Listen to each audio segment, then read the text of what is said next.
सह्याद्री या पर्वत रांगांच्या विराट रूपात कित्येक रहस्य दडलेले आहे. इथले उंच डोंगर, प्रचंड पाऊस आणि वन्य प्राण्यांचा असलेला धोका. तरीही तिथं वसलं आहे एक छोटस गाव, ते पण फक्त 8 ते 9 घरांचं. चला तर मग सह्याद्रीच्या हृदयात डोकावूया, जिथं प्रत्येक ढग, प्रत्येक झाड आणि प्रत्येक माणूस आपल्याला काहीतरी शिकवून जातो. का आणलंय का? बिबट्यानेच कुठं गायब केलं. अरे बापरे, म्हणजे बिबटे आहेत भरपूर. आहेत भरपूर आहेत. कसं काय? वाघ होता, मोठा वाघ. पण तुमच्या मागं आला हा, का? शिर्डी आणि सोडवली. शिळी आणली ना, शिळी सोडवून आणली. त्यांनी फरफटत नेली. आता गावताव ना, बरोबर. उन्हाळचं काही कळत नाही हा. कुठं नेतोय तो. हा. पण आता गावताव आम्हाला कळलं, त्या वडणीनच आम्ही गेलो. हा वडीत नेली तिने. मग मग तो टाकला आणि बाजूला जरा झाला. हा टाकल्यावर आम्ही उचलून पण आणली. शेळी जिवंत होती का? नाही, मारली त्यांनी. मग तुम्ही पण तरी मेलेली उचलून आणली हा, आणि मग म्हणून तो मागावर आला तुमच्या. मागावर म्हणून आला तो मागावर. पंचनाम करायला. आम्ही काही दगड टाकत होतो माग, काही मोहर दोघ. पण ते हटत नव्हतं तरी. हटत नव्हतं. बिबट्या जसा चिकट असतो जास्त. हा, त्याच्या तोंडातलं शिकार तुम्ही ओढून आणलं ना? हा. सह्याद्रीच्या कुशीत वसलेलं हे गाव म्हणजे जणू निसर्गाचं खरंखुरं देणं. एक अद्भुत, सुंदर आणि निसर्गरम्य असे सिंगापूर मोहरी गाव. हो, हे नाव ऐकलं की थोडं वेगळं वाटतं ना, पण खरंच सांगायचं तर हे गाव म्हणजे निसर्गाचं खरंखुरं वरदानच आहे. पण या गावाची खरी ओळख आहे ते म्हणजे रायलिंग पठार. या पठारावर उभं राहिलात की समोर पसरलेलं दृश्य तुम्हाला थक्क करून टाकतं.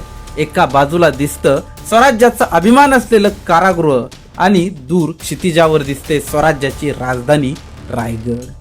त्या दृश्याकडे पाहताना छाती अभिमानाने फुलून येते आणि मनात एकच भावना दाटून येते, जय जिजाऊ, जय शिवराय.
या गावांकडे जाताना मुख्य अडचण म्हणजे सगळ्यात प्रमुख विकास असलेली गोष्ट म्हणजे रस्ता व्यवस्थित नाहीये.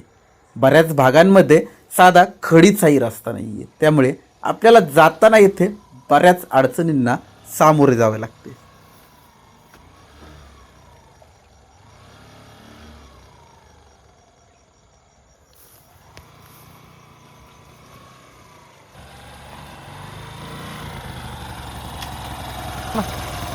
काय म्हणावं, थोडक्यात काय म्हणावं इथल्या परिस्थितीला.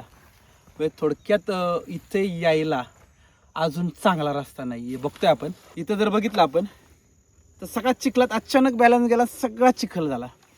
म्हणजे थोडक्यात अशा दऱ्या खोऱ्यात अजूनही आपल्याकडे रस्ते व्यवस्थित नाही आहेत. आज आपण 20व्या शतकात आहे आणि यावेळेस पुण्यापासून हे किती जास्त लांब नाही आहे, फक्त एक 80 किलोमीटर असेल. तर ही इथल्या पुण्या शहरात मेगा सिटीपासून फक्त 80 किलोमीटर अंतरावर जर ही अवस्था असेल की या लोकांकडे जाण्यासाठी अजूनही साधा खडीचाही रस्ता नाही आहे की जिथे बाबा खडी आहे व्यवस्थित आहे.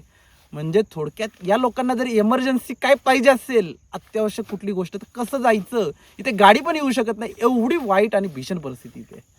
तर चला आता आपण निम्म्या रस्त्यात आलोय बऱ्यापैकी. पुढे आपण गावाकडे जाऊयात.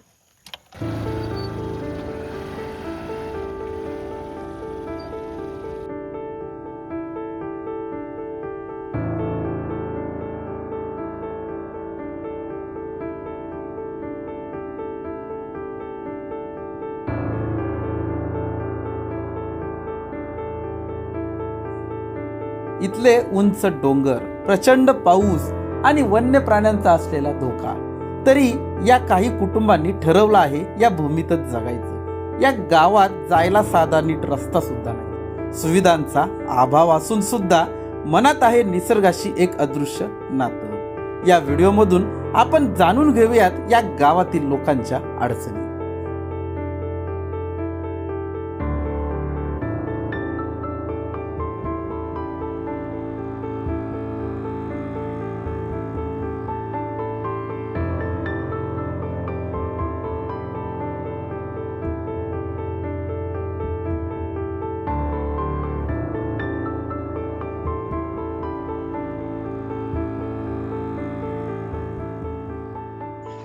कोण आहे का घरात? चहा ताक कोरिक्त का? ताक ताक भेटेल का? तुझं नाव काय? गणेश नामदेव कसरे. गणेश कचरे. नामदेव कचरे. किती घर आहेत बाळा इकडे? 15 घर आहेत. हे कुठलं गाव आहे? सिंगापूर. सिंगापूर. आणि मोरी? सिंगापूर मोहरीचे मोरीची किती घर? 2-3 आहेत तिकडे. मोरीला 2-3 घर. आणि सिंगापूरला खाली पण आहे ना सिंगापूर? हा खाली पण. पाणी कुठून आणायला लागतंय? हे लांब ना खाली. ऐकून घ्या लय माझ्यावर. थांबा थांबा थांबा. आता काय झालं? थांबा थांबा थांबा थांबा. थंड्यावालं कोण अडवलं की पाण्यात टाकतात, पण आता ते पाण्यात टाकून चालणार नाही. दर बा घे गुडू घे.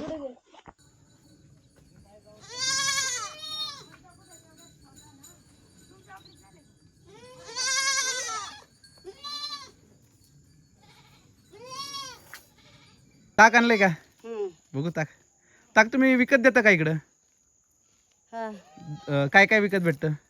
काय ताक एकच भेटत, जेवण एकच भेटत. जेवणासाठी तुम्हाला नंबर आहे का तुमचा मोबाईल नंबर? आहे ना.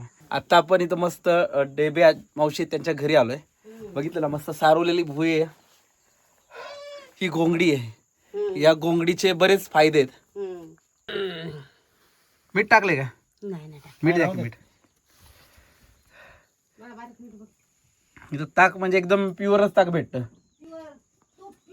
हा याच्यावरती बघा ना तुपाचं थोडस हा तुपाचा थर आहे पूर्ण याच्यावर, मस्त एकदम.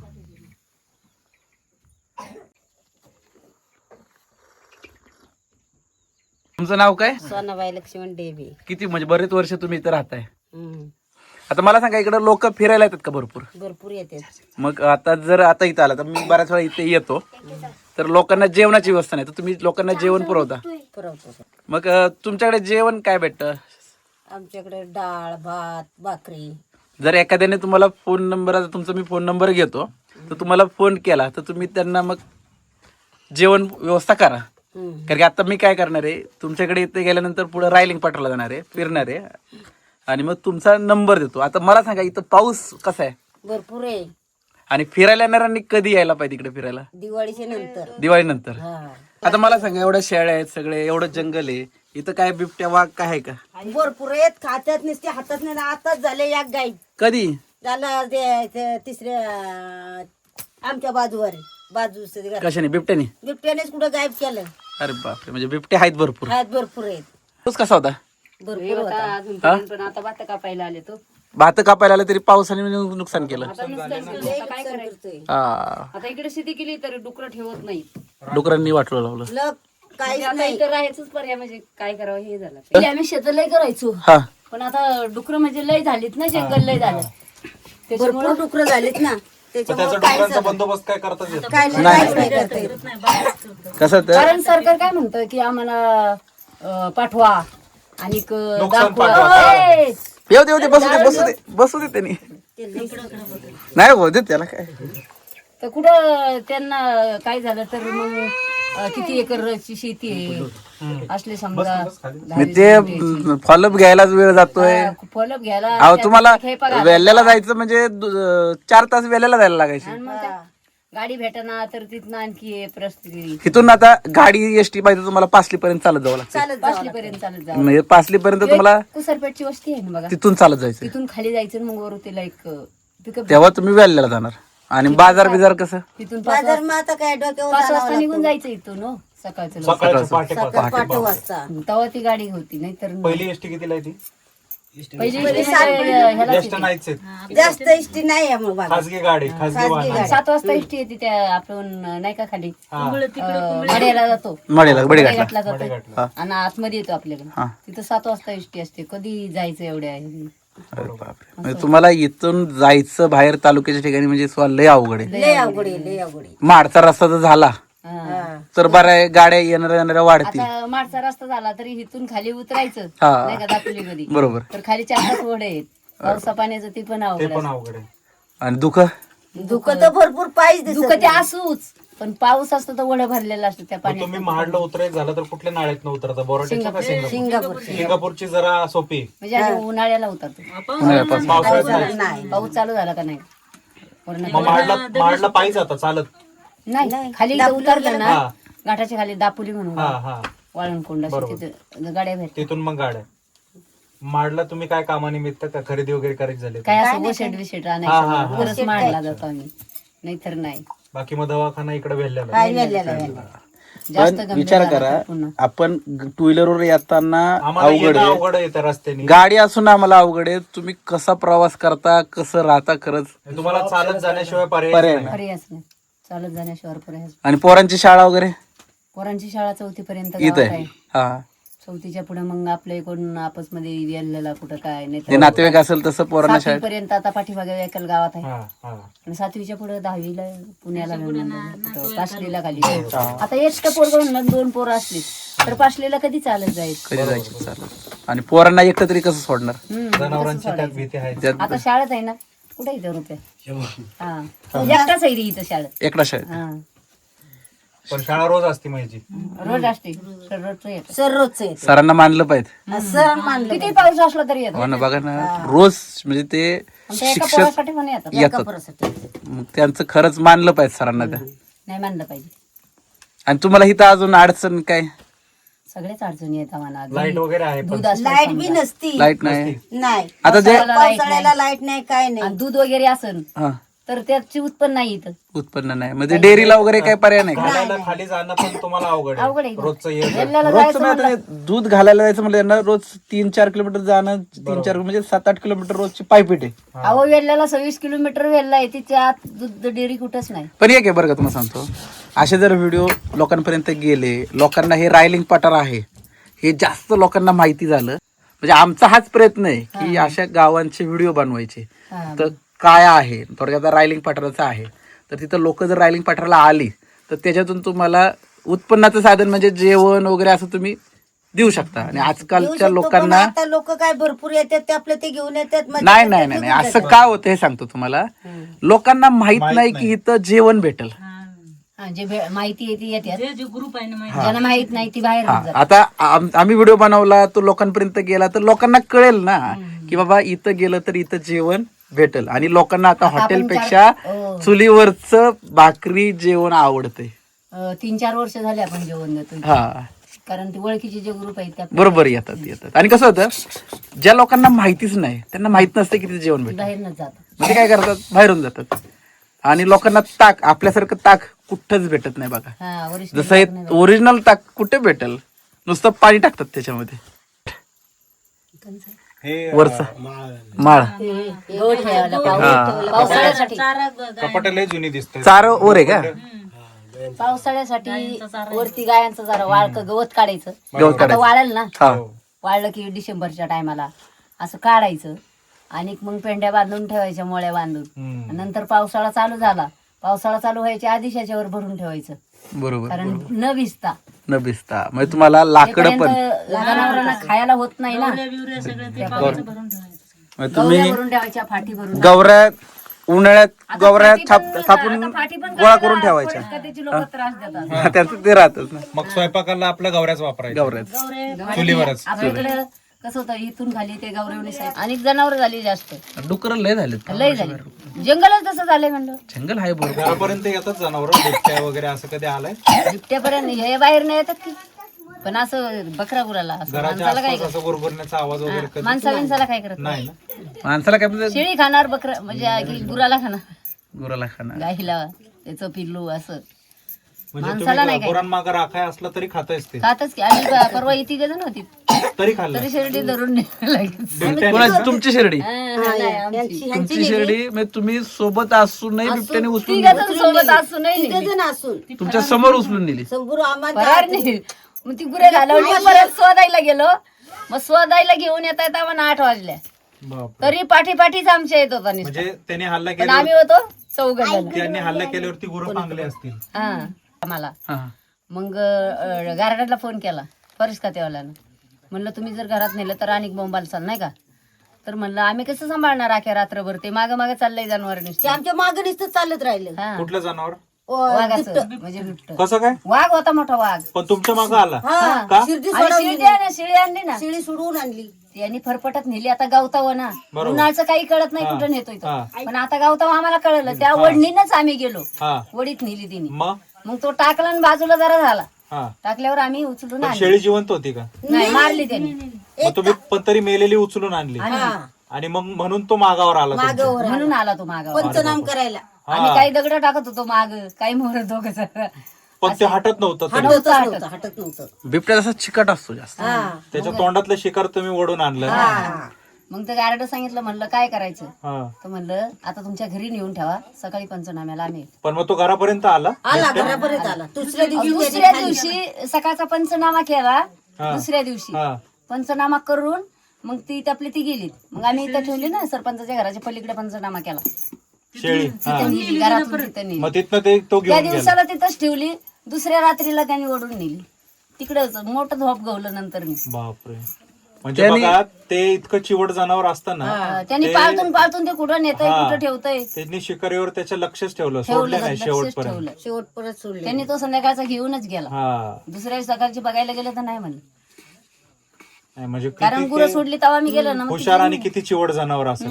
मग तो तुमच्या माग माग येत होता, मागं तर तुम्हाला भीती नाही वाटली? आता भीती वाटली बघा, आता काय करायचं करणार? काय? हा? नाही पण माणसावर धावत नाही, म्हणजे त्या टायमाला धावतं माणसावर हल्ला करणार ते. मग 4 जण तुम्ही मग कोण, लेडीज बायकाच होता का माणसं तिघी पण? जणी होतो आणि आमचे मिस्टर होते. बापरे. त्यांनी म्हणजे आणली शेळी उचलून. ह्या तिघी आम्ही जणी तिघी जणी वरडात मागणं दगड. यांच्या मागे ना म्हणजे यांनी बिबट्याच्या तोंडातनं शेळी सोडवली. ह्या तिघी मावशी आहेत, त्या तिघी सह्याद्रीच्या खऱ्या हिरकणी आहेत.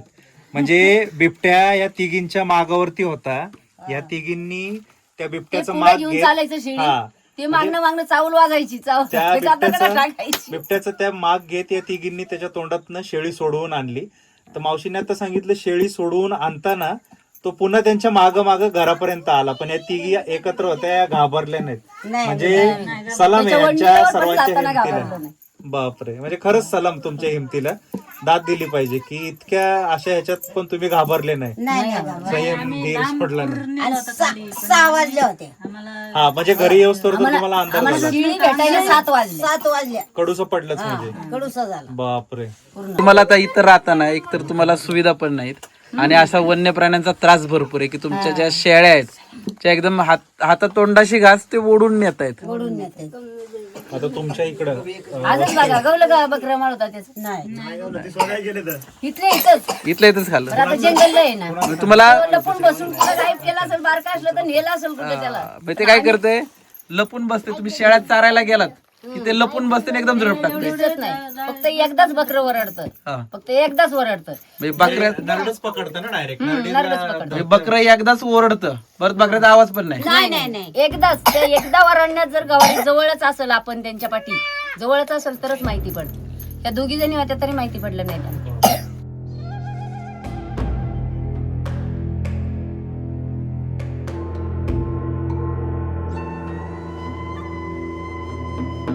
या गावातील रहिवाशांशी संपर्क साधला, गप्पाही मारल्या आणि थक्क होऊन गेलो.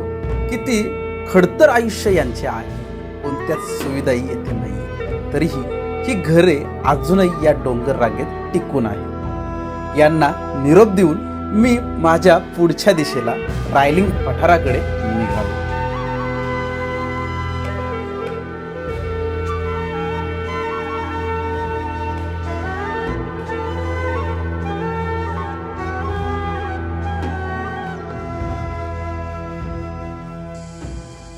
आत्ता आपण जस्ट मोहरी गाव येथे आपण या कुटुंबाशी इथलं राहणीमान कसं आहे हे बघितलं.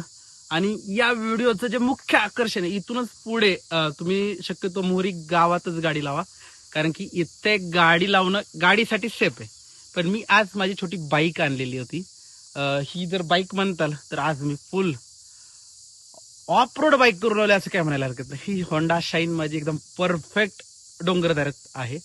इथे गाडी लावतोय आणि आजचं आपलं जे मुख्य अट्रॅक्शन आहे ते रायलिंग पठार. आपण इथूनच दुर्ग रायगडचं दर्शन घेणार आहे, लिंगाण्याचा अद्भुत नजारा बघणार आहे आणि रायलिंग पठाराचं सौंदर्य या व्हिडिओतून जाणून घेणार आहे. तर आता आपण गाडी लावली आणि या वाटेनेच पुढे काही अंतरावर 1-2 किलोमीटर चालत जायचे. जंगलातून जाणारी वाट आहे, त्यामुळे तुम्ही सहकुटुंब येणार असताल तर तुम्ही त्या गावातूनच स्थानिक वाटाडा घ्या, मगच या. तर चला आता आपण चालायला सुरुवात करूया.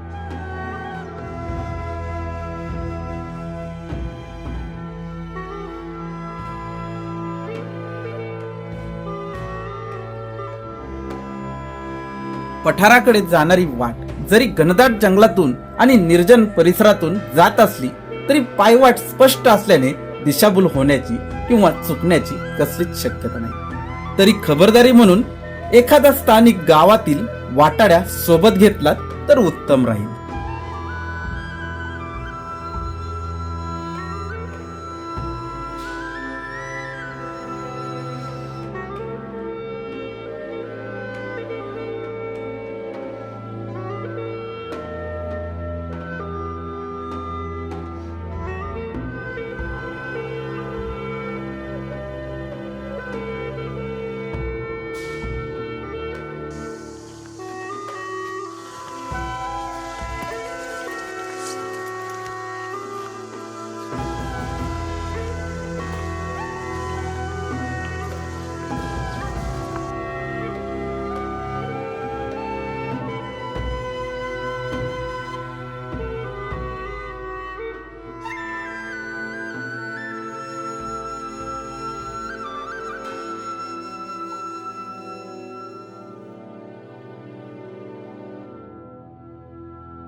आणि आपण जे आता चाललेलो आहे वाट मोहरी गावापासून रायलिंग पठारातून नाळीतून खाली उतरलं आपण की असंच लिंगाण्यावरून रायगड ही खूप प्रचलित पायवाट आहे किंवा आपण त्याला जुनी गडवाट म्हणू शकतो आपण त्याला.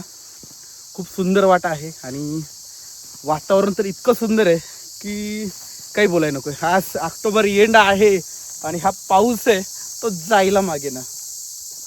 हा आता समोरचा कडा दिसतोय ना, बरोबर याच्या पलीकडे नाणेमाची हा प्रसिद्ध धबधबा आहे. आता आपल्याला काही अंतर चाललं की मग रायलिंग पठार लागेल. रायलिंग पठारावरून जे काही नजारा दिसणार आहे ते डोळ्याचं पार न फेडणारा नजारा आहे. तर आपण खूप जवळ आलोय रायलिंग पठारच्या. समोर बघितलं ना आपल्याला की लिंगाण्याचा सुळका लगेच असा वरती आलेला दिसतो इथून. आणि लिंगाण्याचा सुळका म्हणजे त्याला जेल का म्हणतात, इतका भयानक आहे. तुम्हाला नुसतं पाहूनच धडकी बसेल एवढा भयानक आहे. आत्ता बघितलं ना आपण, बरोबर माझ्या मागे समोर लिंगाण्याचा सुळका दिसतोय. आता आपल्याला बरोबर माझ्या मागे इथे पठार आहे, इथे जायचंय आणि इथं थोडासा बघा माझ्या बोटाच्या इथे लिंगाण्याचा सुळका दिसतोय.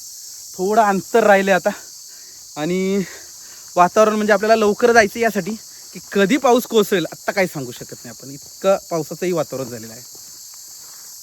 मला आहे ना सर, थांबा थांबा, आत्ता मला चालताना एक पाऊल ठसे दिसले बघा. हे जे ठसे आहेत थोडक्यात कुत्र्याच्या आकाराचे जरी असले तर हे कुत्र्याचे नाही आहेत, कारण की जर बघितलं आपण हा मागचा भाग, हा पुढचा, आणि हे पुढचे जे नखे आहेत त्याचे थोडक्यात हे रानमांजर आहे.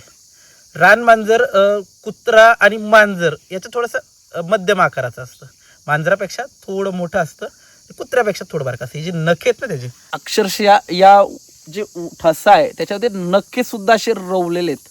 आणि रानमांजराचे नखे म्हणजे थोडक्यात मांजरापेक्षाही स्ट्रॉंग, आणि बिबट्या यांच्या बरोबर म्हणजे इतक्या बरोबरीने नाही पण तितकेच घातक आहेत म्हणायला काय हरकत नाही.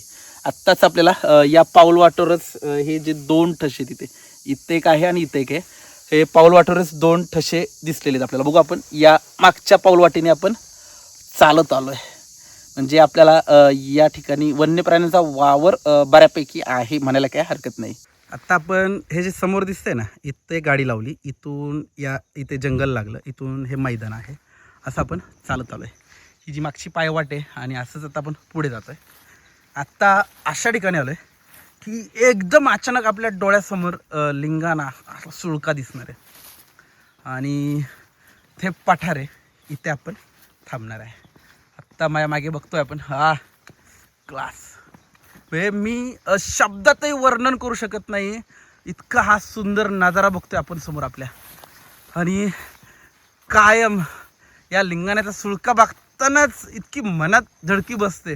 म्हणजे थोडक्यात या कारागृह म्हणजे त्यावेळेसचं कारागृह होतं आणि या कारागृहाची मनात कैद्यांना भीती का होती हे आपण ज्यावेळेस लिंगाणा समोरून बघतो ना आपण त्यावेळेस जाणवतं आहे. बघितलं ना आपण, असला जबरदस्त दिसतोय लिंगाणा हा.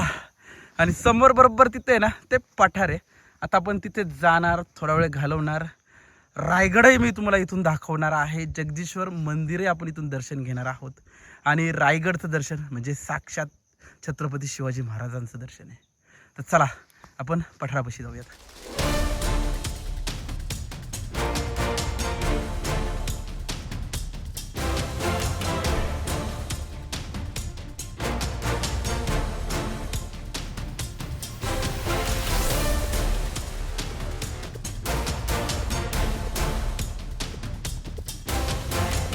साधारण 3 किलोमीटर पर्यंत पाय वाटेने चालत गेलो. डोंगराच्या वळणावळणावरून निसर्गाच्या कुशीतून शेवटी मी पोचलो रायलिंग पठारावर. समोरच दूरवर उभं होतं लिंगाणा कारागृह, अभिमानाने उंच डोकं ठेवून, आणि दुसऱ्या बाजूला मराठ्यांच्या गौरवशाली राजधानी रायगडचा भव्य दरारा. त्या क्षणी सभोवतालचं दृश्य माझं मन थक्क करून गेलं. पर्वताची रांग, डोंगर कपारीतून वाहणारा वारा आणि त्या वातावरणात दडलेली इतिहासाची गंध. त्या निसर्गाच्या उधळणीसमोर, त्या वारशासमोर मी नतमस्तक झालो. हे केवळ एक प्रवास नव्हता, हा होता आत्म्याला भिडणारा अनुभव. एक स्मरण की आपण ज्या भूमीवर आहोत ती वीरांची, संस्कृतीची आणि निसर्गरम्य सौंदर्याची भूमी आहे.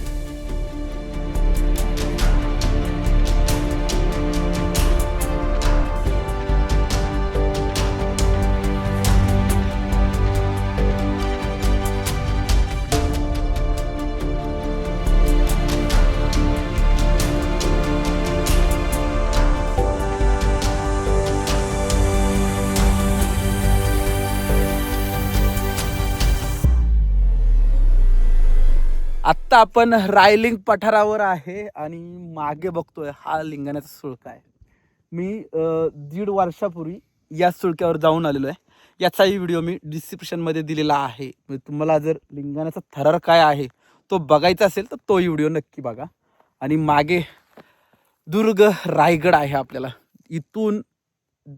इथे बघितलं ना आपण, इथे जगदीश्वराचं मंदिरही दिसतं इथून डोळ्यांनी. कोणी विश्वास ठेवेल का, आपण पुणे जिल्ह्यातून मंदिर बघतोय. आता मी थोडंसं तुम्हाला झूममध्ये पण दाखवतो. आणि इतकं सुंदर वातावरण झालेलं आहे.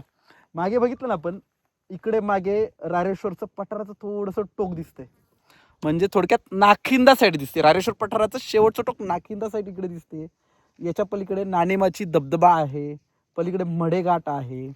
इकडे जे शहर दिसतंय ते बिरवाडी, त्याच्या खाली महाड सिटी, हा लिंगाण्याचा सुळका, दुर्ग, रायगड आणि इकडे आपण गेलो तर मग खानू हे गाव वगैरे हा परिसर आहे. इतकं सुंदर वातावरण आहे. सगळ्यात महत्त्वाचं म्हणजे पाऊस नाहीये.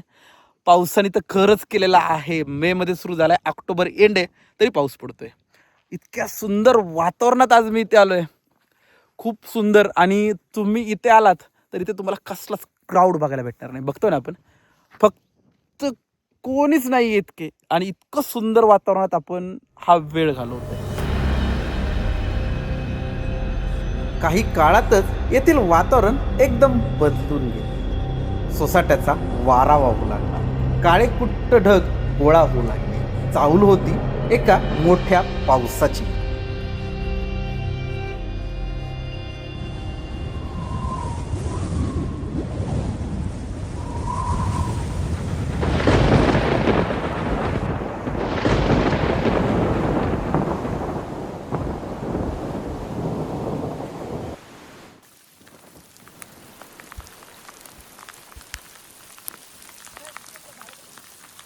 पाऊस उघडायची वाट बघतोय आपण, आणि दुःख काही जात नाहीये, आणि त्यामुळे आपल्या समोर काही हे कळत नाहीये.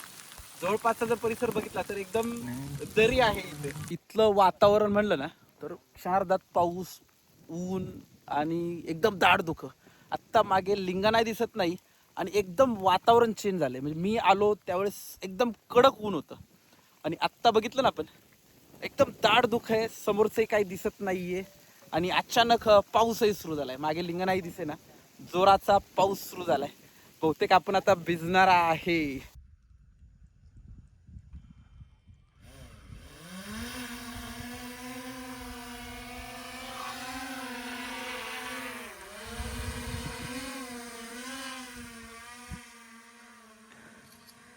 आत्ता पाऊस उघडला. जवळजवळ 1.5 ते 2 तास मी या ठिकाणी थांबलो, आणि आता बघतो ना आपण पाऊस क्लिअर झाल्यावर इतकं मस्त वातावरण आहे. आणि आता लिंगाणाच्या पाठीमागं रायगड आपल्याला ड्रोन मध्ये दिसतंय, आणि हे जे ढग जात आहेत आता आपण मागे तिकडे वरती ड्रोन आहे, आणि इथून आपण हा सुंदर असा टाइम लॅप्सचा सीन घेतोय.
मित्रांनो, आपण या वातावरणात हे सह्याद्रीचं वातावरण अनुभवलं. एका दिवसात म्हणजे 4-5 तासामध्ये सह्याद्रीचं बदलणारं रूप. म्हणजे थोडक्यात ऊन, वारा, पाऊस आणि अपाट म्हणजे घनदाट धुकं की समोरचंही काही दिसत नाही. हे 4-5 तासात अनुभवायचं असा हा सह्याद्री आहे. आणि हे निसर्ग सौंदर्य बघितलं ना आपण, तर असं निसर्ग सौंदर्य तुम्हाला कुठे बाहेर जायची गरज नाही, आपल्या खूप जवळ. त्यासाठीच मी हा व्हिडिओ बनवला होता की हे ठिकाण, हे पर्यटन स्थळ हे लोकांना माहिती व्हावं. या ठिकाणी आपण गाव पाहिलं, गावानंतर आपण या अशा निसर्गरम्य ठिकाणी आलो. आणि हे नुसतं निसर्गरम्य ठिकाण नाहीये, तर लक्षात घ्या, मागे आपला दुर्ग रायगड आहे. इथे आपण इथूनच म्हणजे थोडक्यात पुणे जिल्ह्यातून रायगडचं दर्शन घेतलं आपण. आणि हा कारागृह किती भयानक आहे, याचा थ्रिल काय आहे तोही आपण इथं इतक्या जवळून पाहतो. या कारागृहात नुसतं ठेवायचं म्हणलं तरी कैदी घाबरत होते, इतकी दहशत या कारागृहाची. या डोळ्यांनी पाहताना ही दहशत अजूनही इथून जाणवते. हा निसर्ग, हा सौंदर्य आणि छत्रपतींच्या इथूनच आशीर्वाद, साक्षात जगदीश्वराला इथून नमस्कार, इतकं भाग्य इथून आपल्याला भेटतंय. हा परिसर, हे सौंदर्य आणि हे सगळं काही राजधानी इथून पाहताना तुम्हाला कसं वाटलं हे कमेंट बॉक्समध्ये नक्की कळवा. आणि असेच नवनवीन व्हिडिओ पाहण्यासाठी हा चॅनल लाईक, शेअर, सबस्क्राईब सुद्धा नक्की करा. खालीच तुम्हाला सबस्क्राईबचं लाल बटन, जर तुम्ही सबस्क्राईब नसेल केलं तर नक्की दाबा, म्हणजे तुम्हाला असे भारी भारी व्हिडिओ नक्की पाहायला भेटतील. तर चला मग भेटू परत नेक्स्ट ठिकाणी, नेक्स्ट व्हिडिओमध्ये.